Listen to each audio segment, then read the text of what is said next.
Infinitive English. Together, we're gonna make your English better. I don't know what it is. It feels like it's kind of waggling. Well, if it's waggling, it's gonna have to come out. It's gonna have to come out. What's going on, everyone? Welcome back to Infinitive English Channel. I'm your host. My name is Rahman. And in today's episode of Phonetical Breakdown, we're going to be working with 3 billboards outside Ebbing, Missouri. Let's kick it, y'all. Oh, shit. Almost fell the fuck down, yo.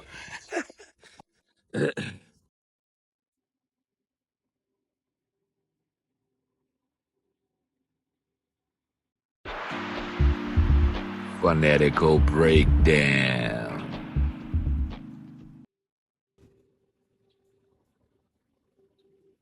I don't know what it is. It feels like it's kind of waggling. Well, if it's waggling, it's gonna have to come out. It's gonna have to come out. I don't know what it is, but that feels like it's kind of waggling. Well, if it's waggling, it's going to have to come out. I don't know what it is. I don't know what it is. That feels like it's kind of waggling. Let's get the breaking started, all right? So, I don't know what it is. It feels like it's kind of waggling. now, guys, there's a certain ways how native speakers can pronounce this combination of words. I don't know. Well, let's do it like this. So, the first one, I don't know. I don't know. And you'll remember, right? When the T or D occurs between two vowel sounds, once we have connected everything as usual, right? So, I don't know. I don't know. Sometimes it may even sound like, I don't know. Like, I don't know. But in this case, she obviously used the flip T over here. And she said, I don't know. I don't know what it is. Now, again, guys, I don't know what it is. So, what it is. What it is. Okay, what it is. I don't know what it is. Listen. I don't know what it is. It feels like it's kind of waggling. I don't know what it is. It feels like it's kind of waggling. Now, guys, again, this thing right here. Kinda.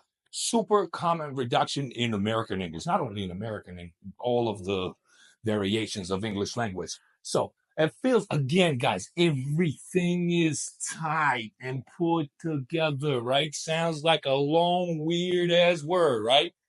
That feels like it's kind of waggling. Now, what's waggling? Waggling means moving, right? So it's easy to take it out because it's waggling, right? Okay.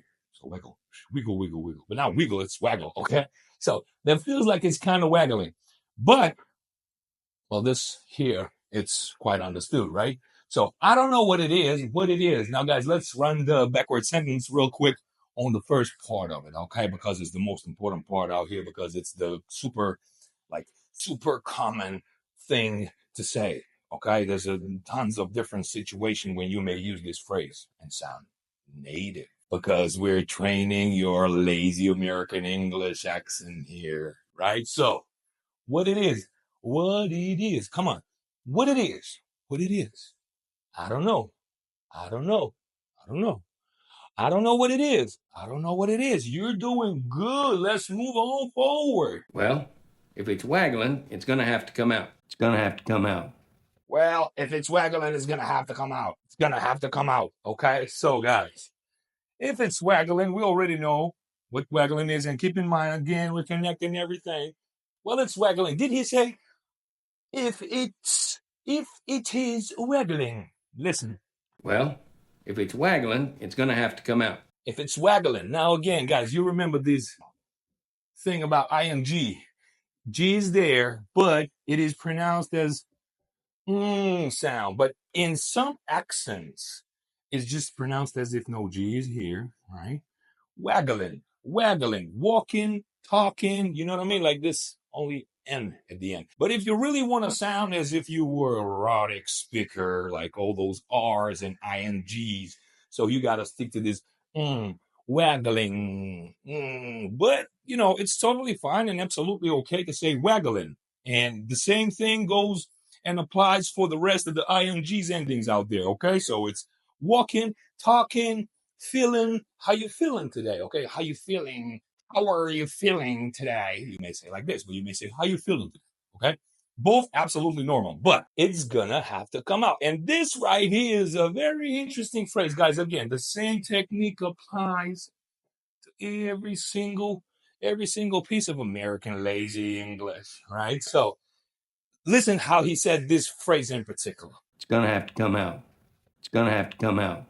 It's gonna have to come out. Okay, now guys, what is wrong with this one? Did he say it is or it is? As in British English, right? No, he said it's gonna have to come out. Now you see, guys, the thing about this ear sound, it's it's relaxed. So there's two sounds, like in two words, very powerful words that non-native speakers may mix up every now and then, especially Russian people. They, beach, I go to the beach. When I go to the beach, I am dressing in my bathing suit.